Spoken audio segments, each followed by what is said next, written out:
Hi, my name is Peter Scales. I'm one of the team who shares in leadership of Capital Unitarian Universalist Congregation in Victoria, BC. Stephen Colbert is one of my favorite television comedians. He often speaks proudly about being a Roman Catholic.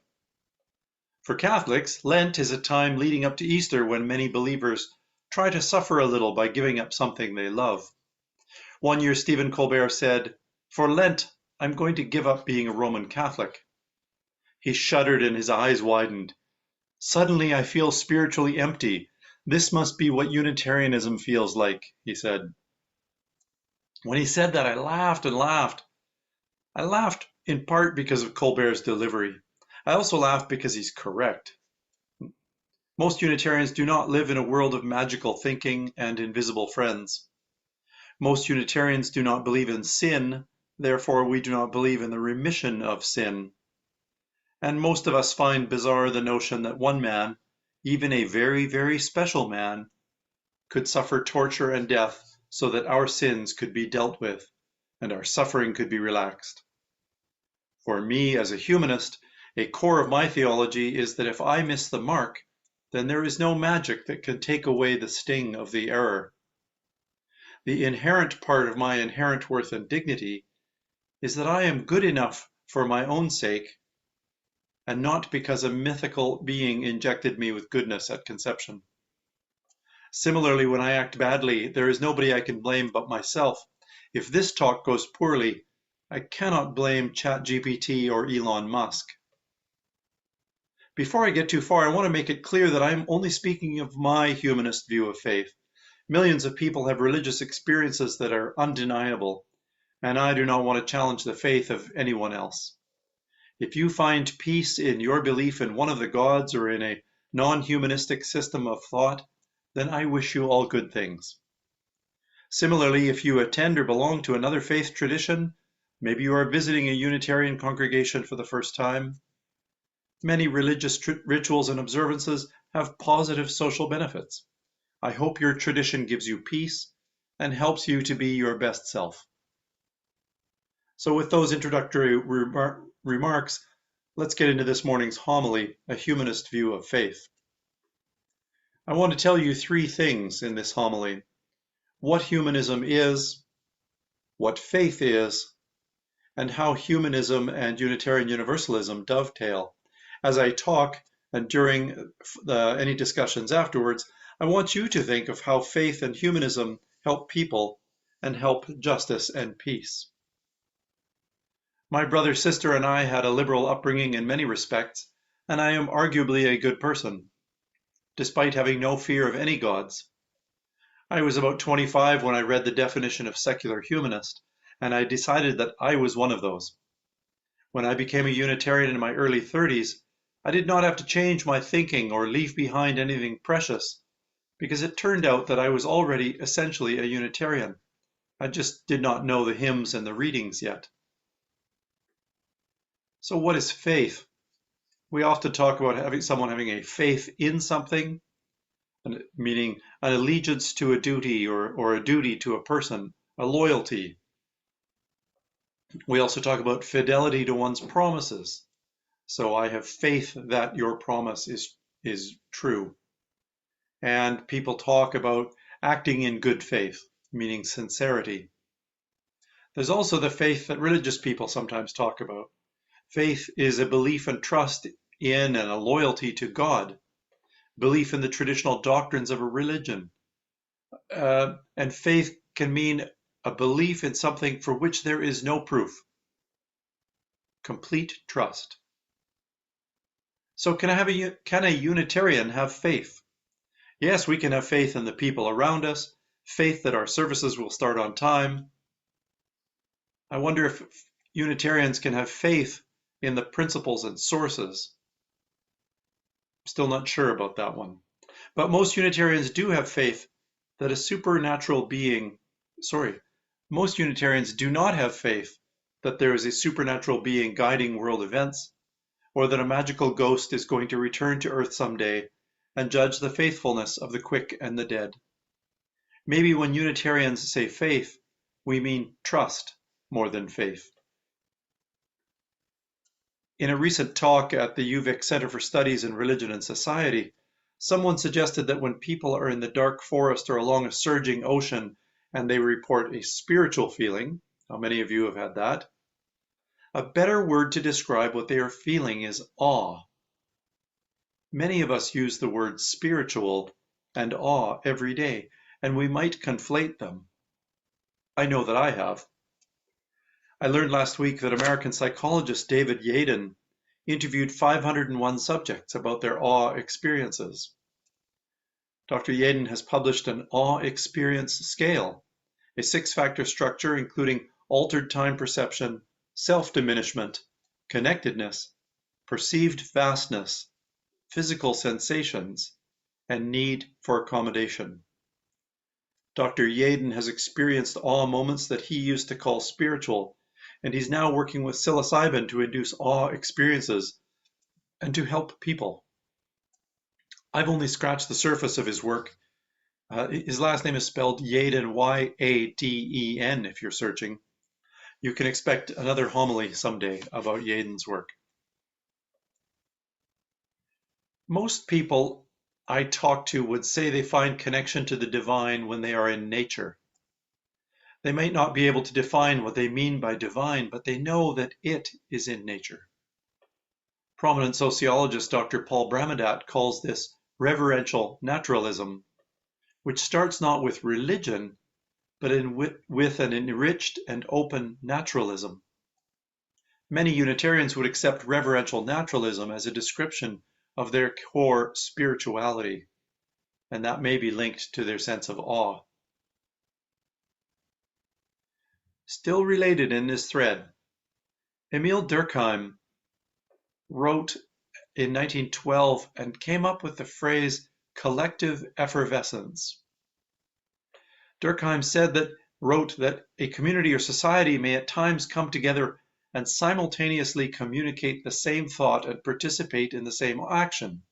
Such an event then causes collective effervescence, which excites individuals and serves to unify the group. Collective effervescence is the basis for Durkheim's theory of religion. He argued that the universal religious dichotomy of profane and sacred results from the lives of tribe members. Most of our lives are spent performing menial tasks, such as hunting and gathering and commuting and working. These tasks are profane. The rare occasions on which the entire tribe gathers together becomes sacred, and the high energy level associated with these events gets directed onto physical objects or people who also become sacred. And that might be what we experience a little bit of at Capitol. The force, Durkheim wrote, is thus associated with the totem, could be our chalice, could be the group of our people, which is the symbol of our clan. And for Durkheim, religion is a fundamentally social phenomenon. The beliefs and practices of the sacred are a method of social organization. And I see that every Sunday morning at our Capitol Unitarian congregation. I believe that collective effervescence can be felt in a setting like Capitol Unitarian, in a music concert that is performed to many adoring fans. And collective effervescence could even be experienced by people standing together to watch a total eclipse. And that makes me think of the word awe. So what is humanism? In the first of the principles of Unitarian Universalism, we say that member congregations affirm and promote the inherent worth and dignity of all persons. This definition does not exclude people who believe in gods or in the earth as our mother. Our first principle opens the door to humanism. Humanism is a progressive philosophy of life that, without supernaturalism, affirms our ability and responsibility to lead ethical lives of personal fulfillment that aspire to the greater good of humanity. The life stance of humanism, guided by reason, inspired by compassion, and informed by experience, encourages us to live life well and fully. Humanism evolved through the ages and continues to develop through the efforts of thoughtful people who recognize that values and ideals, however carefully wrought, are subject to change as our knowledge and understandings advance. Humanists generally affirm the following: that knowledge of the world is derived by observation, experimentation, and rational analysis. Humanists find that science is the best method for determining this knowledge, as well as for solving problems and developing beneficial technologies.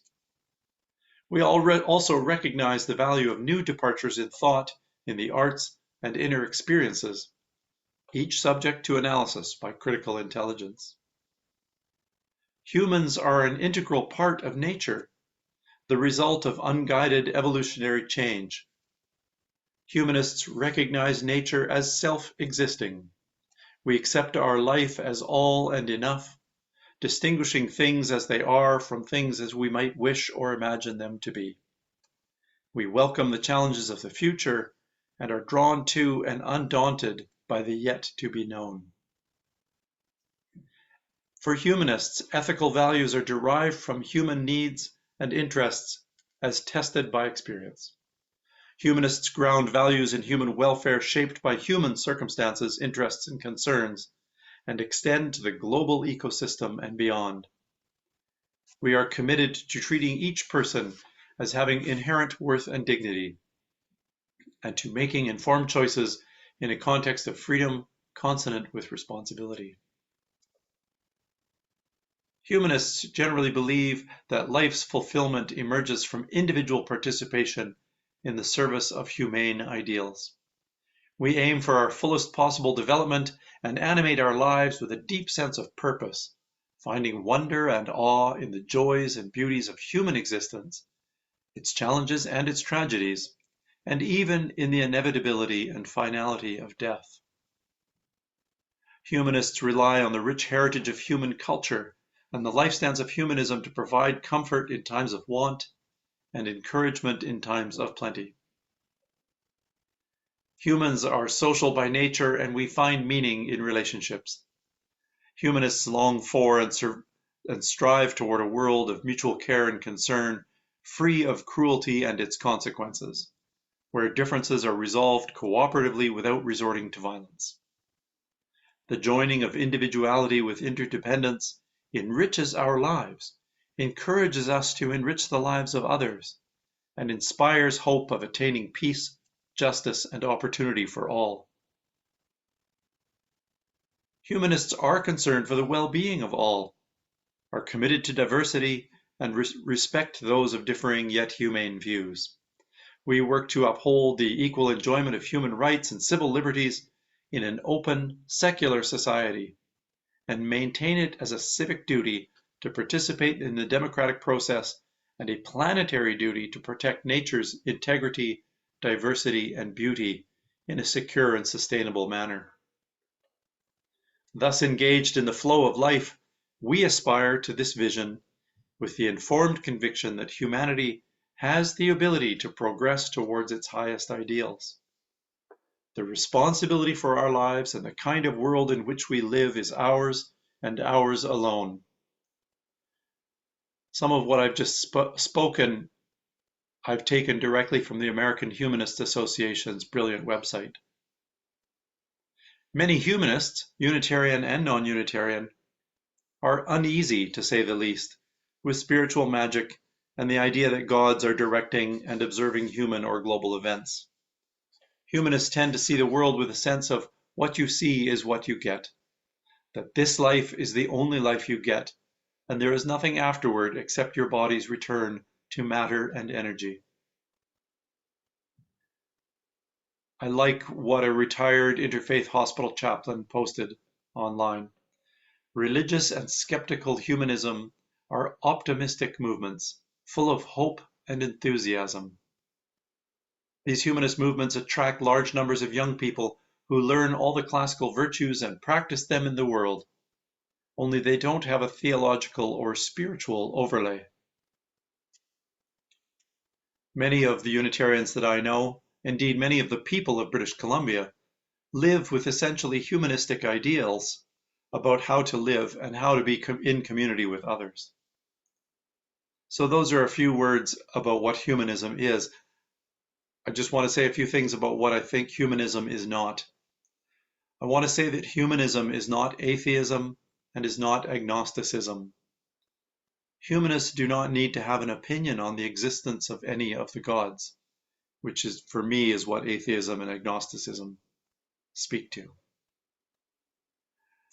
So I've talked about awe and collective effervescence and Unitarianism and humanism, and I've been reflecting on those definitions.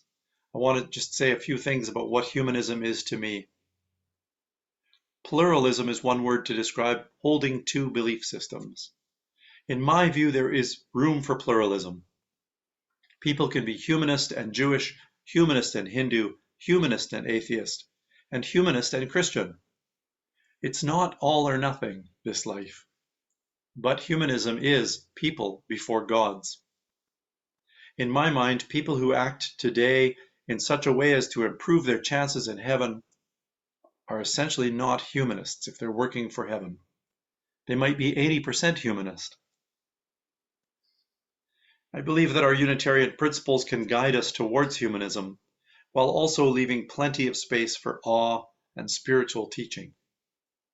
In the end, each of us needs to live the life that works for us in our hearts and our minds.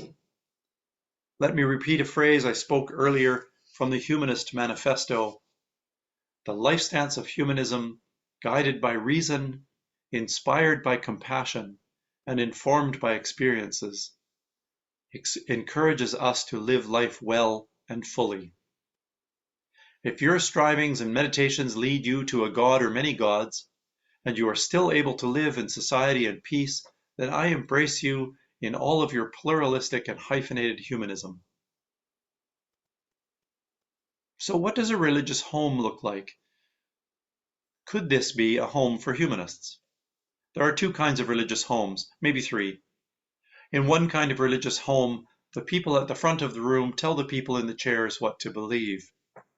If the people in the chairs accept what the people at the front are dictating, then it's one kind of religious home. The other kind of religious home is where the people in the chairs hold and modify their own beliefs, and where they are free to do so. The people in the chairs listen to the people at the front, accepting some of the info and rejecting others. So I have described faith and humanism and talked about what a religious home might look like. Is Unitarian Universalism a home for faithful humanists? Yes, without a doubt. Not just as it is a home for Christians, Jews, Muslims, Hindus, pagans, Wiccans, atheists, and agnostics, but in some ways more so. In my mind, and some will likely disagree, Unitarian Universalism is primarily a home for humanists. Hyphenated humanists also find themselves at home here. I have faith, or maybe I have trust, in Unitarianism and UU people. During the last few minutes, I have probably introduced 5 topics, but I wanted to tell you 3 things this morning. What humanism is, what faith is, and how humanism and Unitarian Universalism dovetail. I asked you to think of how faith and humanism help people and help justice and peace. And I look forward to hearing your reflections on these questions.